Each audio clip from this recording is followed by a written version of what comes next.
My name is Isabella. I'm 36 years old and live in a quiet town on the outskirts of Denver, Colorado. I work as an accounting assistant for a medical equipment supplier while also managing the household in our small home. No kids, no noise, just me and my husband.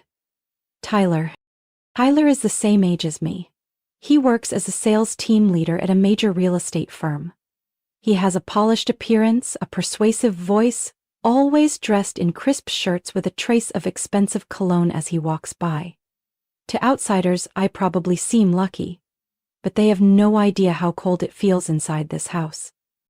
Today was supposed to be special, June 12th, our wedding anniversary, 8 years ago, and Tyler's 36th birthday.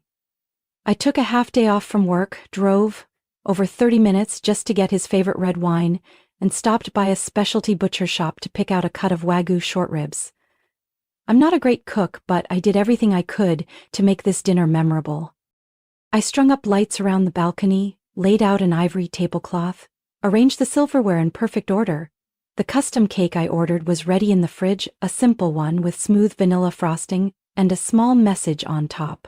To Tyler, happy birthday and anniversary. By 7 p.m. I adjusted my dress, dabbed on a little perfume, and sat down to wait. I believed he would come home. 8 o'clock, I lit the candles. 9. I texted. I'm waiting. No reply. 9:30. I called. 5 rings, then voicemail. At exactly 10:35 p.m. I received a short email from Tyler. Sorry, big client emergency, I have to stay at the office, we'll make it up later. No thank you, no happy anniversary. I set the phone down on the table.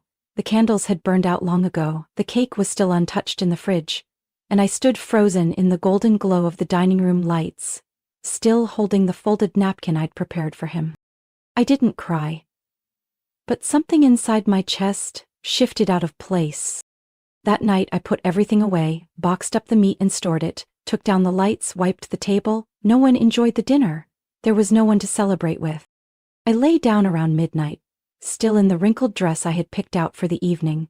I tried to sleep, but the image of that short, cold email kept slicing across my mind like a dull blade. It wasn't the first time Tyler came home late, not the first time I waited until my body ached. But this time, something felt different. A quiet, creeping instinct, like a cold breeze down my spine. The next morning, I got up early and went to work like usual, but all day there wasn't a single message from my husband. I tried calling, just more ringing. It was as if I no longer existed in his world. By noon, growing uneasy, I called Tyler's office. The receptionist hesitated a moment, then said, "Oh, he resigned 3 days ago. He didn't leave any forwarding information." I stood frozen in the hallway of my own office. The air around me thickened. My heart pounded as memories flooded back like a film in reverse. And suddenly I understood. It wasn't about work or a client.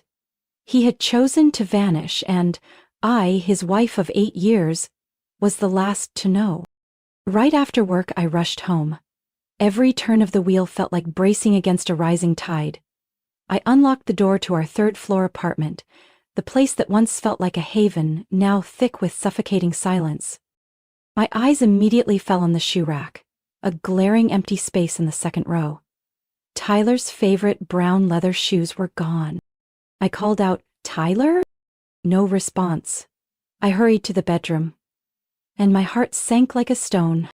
He was standing in the middle of the room, beside an open suitcase, clothes tossed quickly into a duffel bag, a navy suit, a tie, a pair of brand new dress shoes, still with the tags on.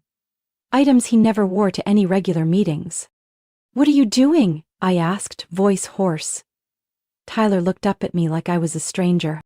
"You're back," he said flatly, then continued packing. I stepped closer. "Where are you going?" "Next state over," he said casually. "I've accepted a new job. In Albuquerque." "What?" I froze. You quit your job and didn't say a word to me?" He didn't answer. Instead, he pulled a slim folder from his bag and placed it on the table. I opened it. The first page was divorce papers. I stood motionless. "Tyler, what is this?" He looked at me with eyes like steel. You're no longer the wife I need." "What are you talking about?" I gasped, unable to believe it. "You always put work first, the house is dusty, you only cook on weekends, you don't care about me anymore." I gripped the papers. I tried. "You come home late saying you already ate. I cook, you ignore it. I clean, you tell me not to touch your desk. And now you blame me for not fulfilling my duties?" "Don't bring up petty things," he snapped. "You just make excuses. A real wife doesn't need reminders." I let out a bitter laugh. "You talk like I sit around all day. I work, I pay half the rent, but no one cooks dinner for me, no one asks if I'm okay, and I never complained." Tyler narrowed his eyes. "That's your choice. I've made mine." He zipped the suitcase and headed to the door. "I've rented an apartment near the new job. I start next week. Don't get in my way." I blocked the door. "That's it? No apology, no explanation? After 8 years? "I don't owe you anything," he said, then brushed past me without looking back. The door clicked shut behind him, final and cold like the slam of a courtroom gavel. I sank to the floor, still clutching the divorce papers, my hands trembling. 2 days later, I received a call from the building management office. "Mrs. Isabella, we just received a request to transfer the lease. The current leaseholder has requested to terminate the contract." I froze. "What did he say?" I asked. "He had just left a note. I no longer live there. The person staying behind will clear out and move before the end of the month." No discussion, no message. That night, I dug through the drawer of our old desk and found the receipts for all the furniture. Almost everything, from the sofa to the fridge, was under my name.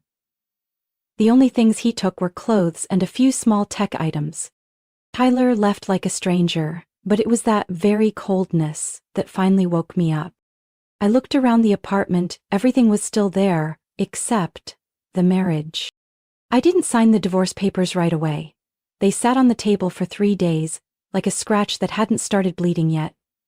Every time I walked past, I stopped and stared, as if a reason might appear between the cold typed lines. But the more I looked, the clearer it became. The only explanation was Tyler's brutal silence when he walked out without a word. On Saturday night, I got a notification from an old friends group. An 18-year high school reunion at a craft brewery downtown Denver. I had once looked forward to it, had even paid the reservation fee a month ago. Back then, I imagined showing up with Tyler, hand in hand, a stable couple among those struggling or divorced. Now, it was just me, and a hollow ache that ran deep. I almost didn't go. But then, after looking in the mirror, at the tired face still holding a trace of dignity, I got dressed. A simple black dress, wine-colored lipstick, hair pulled back. Not to impress anyone, just to remind myself I still existed. I was still strong enough to walk into a crowded room without flinching. Moonlight Brewery was just as loud and lively as I remembered from our teenage years.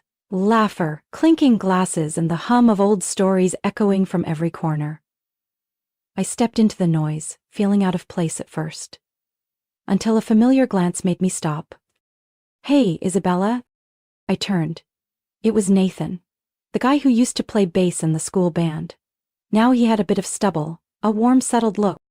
"I almost didn't recognize you," he smiled, handing me a beer. "Still the last one to show up, huh?" We sat at a small table tucked in the back. Nathan shared that he'd been divorced for 3 years, raising his 6-year-old daughter alone. No bitterness, no dramatics, just quiet truths shared like 2 adults halfway through life. When he asked about Tyler, I answered simply, "We're getting divorced." "No pity." Nathan gave a small nod, then changed the subject, and I was quietly grateful for that. That night, driving home through Colorado's early summer chill, I turned on the radio. An old song came on. "It's not right, but it's okay."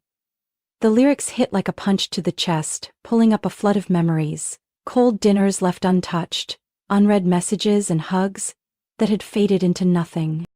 All those years I kept telling myself, Tyler's busy, I should be more understanding, I just need to try harder.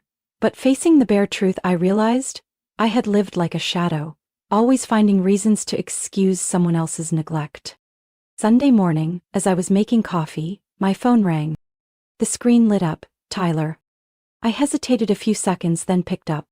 I've informed the leasing office we're terminating the contract by the end of the month. You should start packing, he said, voice flat like a command.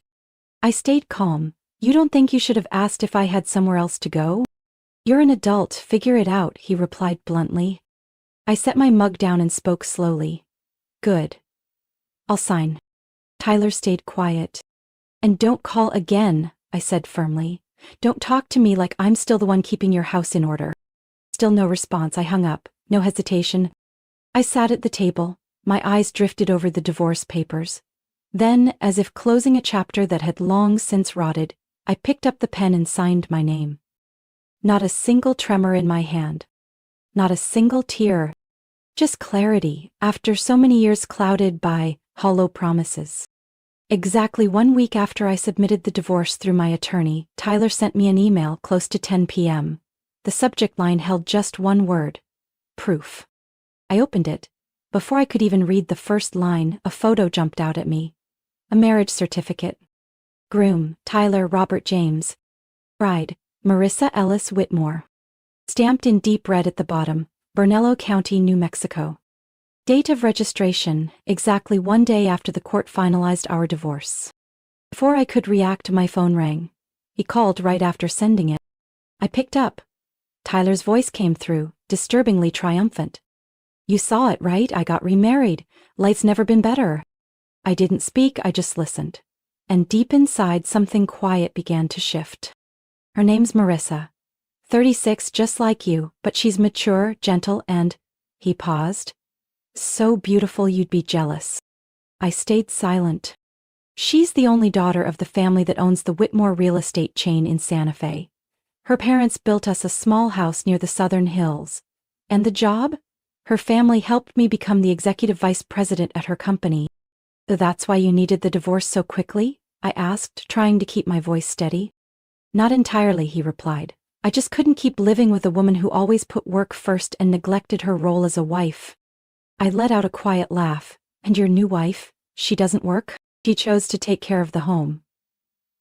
And we're expecting a baby girl, Tyler said smugly. She's 3 months pregnant. Each sentence he said felt like a dull blade severing the final thread that had once tied me to that marriage. But instead of pain, all I felt was a hollow stillness. Marissa Whitmore. I repeated the name after hanging up. It wasn't unfamiliar. I opened Facebook and typed it in. Her profile came up almost instantly. The profile photo showed a stunning woman with soft blonde waves, sharp blue eyes, and a smile that could make anyone feel small. I scrolled down, and then, on the 10th photo, I froze. Marissa was the girl who went to high school with me for 3 years. Back then, her name was Marissa Ellis, not Whitmore.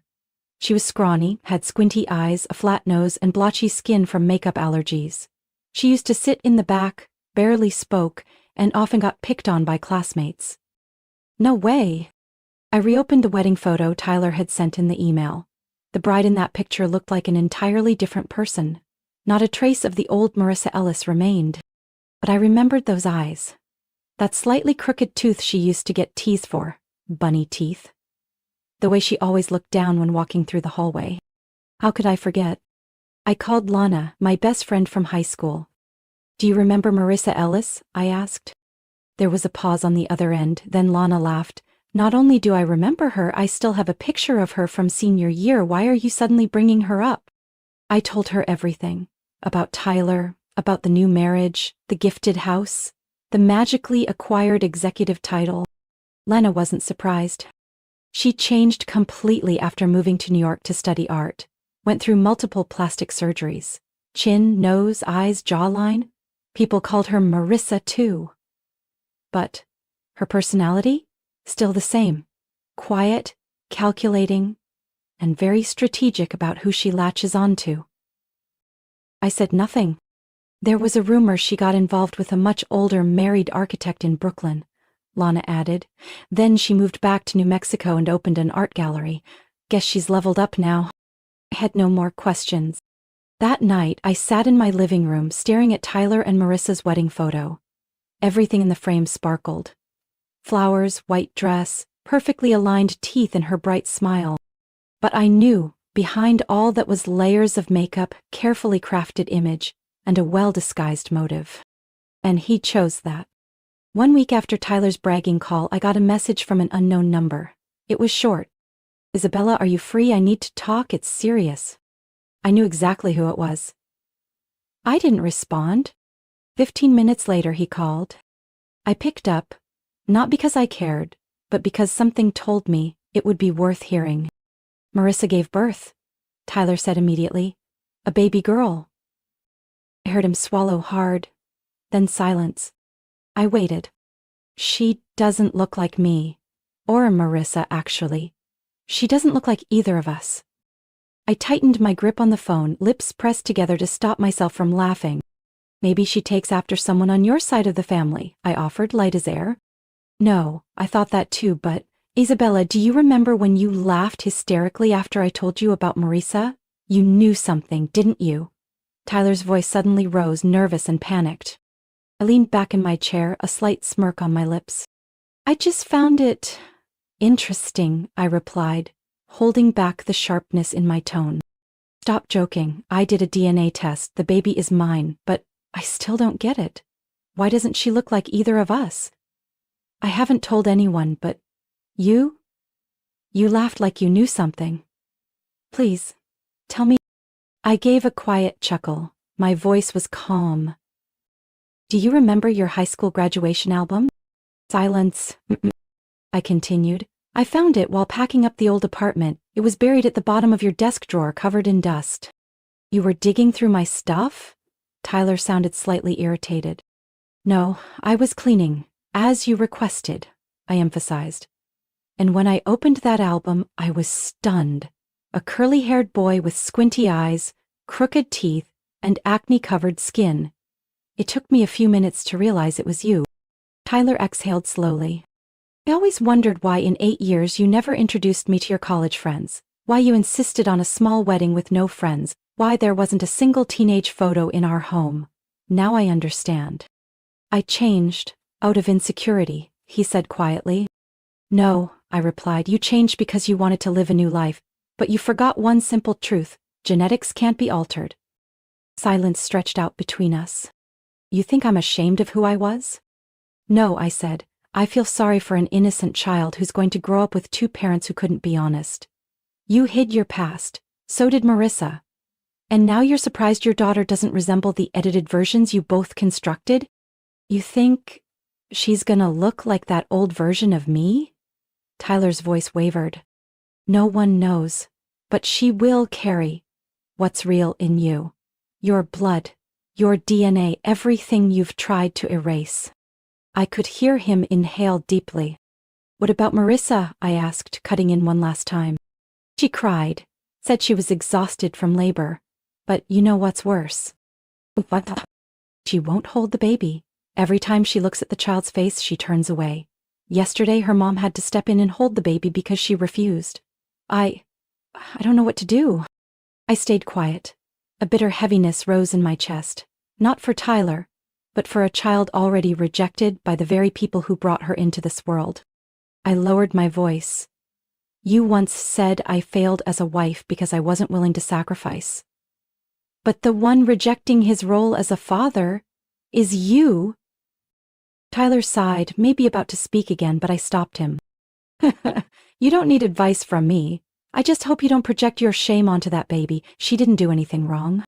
I ended the call before he could reply. Then I blocked his number. There was nothing more I needed to hear. Nearly a year after my final conversation with Tyler, I barely remembered his presence in my life. Not because I tried to forget, but because the life I built after him filled every empty space he left behind. I moved into a small apartment in Boulder, just a 10-minute walk from the office. The balcony overlooked green hills, with just enough sun to grow a few pots of herbs. Mornings no longer felt like something to dread. I'd wake early, make coffee, and breathe. I kept my current job but reduced my hours. I chose a life of balance instead of burnout, chasing things that were never meant for me. I enrolled in a weekend art class and reconnected with old friends, one of whom was Nathan, the guy I had met at the reunion. We didn't tie each other down with promises or expectations. just quiet afternoons and simple companionship between two people who valued peace. I no longer checked on Tyler. But life has a strange way of updating you about people who once stepped out of it. One early autumn afternoon, I ran into Lana at a used bookstore. After a few casual greetings, she leaned in and whispered, "You haven't heard anything about Tyler, have you?" I shook my head slightly. "Marissa is looking for a divorce attorney." I raised an eyebrow, unsurprised. "Word is Tyler cheated again," Lana continued, "with a new hire at his wife's company. Marissa found out 3 months ago but kept quiet, for the child's sake." "The child?" I asked. "Their daughter. She's almost 3 now. But it gets worse." Lana showed me a screenshot from a friend in a preschool parent group. "There's a new girl in class. Her mom had full plastic surgery. Somehow the kids found out and started teasing her, saying, 'Your mom used to be ugly.' The poor thing cried all week." I stared at the message, heart sinking. Even though I no longer cared about Tyler or Marissa, thinking of a child being bullied for choices that weren't hers broke something in me. Sadness. Anger. Both. "Marissa regrets having the baby," Lana added. "She thought the child would inherit her post-surgery beauty, but now, it's obvious the girl carries the original genes." I said nothing, because honestly, there was nothing left to say. Tyler and Marissa once chose a version of life wrapped in glitter, built on illusions of beauty, status, and control. But in the end, what couldn't be hidden, the past, the truth, and the way they treated others was what showed up the clearest when they had a child. I returned to my afternoon, picked up a small croissant from the bakery, and strolled home through the park, where golden light streamed through patches of grass. My life now has no drama, no major twists, but it has rhythm, autonomy, and a fullness I once thought I'd never touch. Sometimes I still reflect on what I've been through. 8 years of marriage, a sudden divorce, a shameless betrayal, and the unmasking behind all that flawless makeup. But I no longer feel bitterness. I feel gratitude. Because that collapse gave me the chance to be reborn.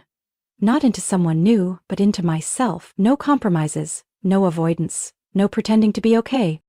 If anyone ever asked me whether I've forgiven Tyler, I'll probably smile and say, "I don't need to forgive anyone, I just need to live true to myself." And for the first time in years, I can say that without hesitation. Isabella's story is a reminder that appearances may fool the world, but time always reveals the truth. When she was betrayed and discarded for not being perfect, she didn't seek revenge or beg for closure.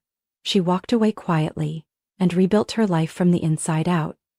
In the end, those who lived a lie had to face the consequences they created, while Isabella found freedom, peace, and her true self, something no amount of cosmetic surgery could ever buy. What do you think of Isabella's choices and the downfall of those who lived a lie? Share your thoughts in the comments. Don't forget to follow the channel for more powerful and surprising stories about family and life.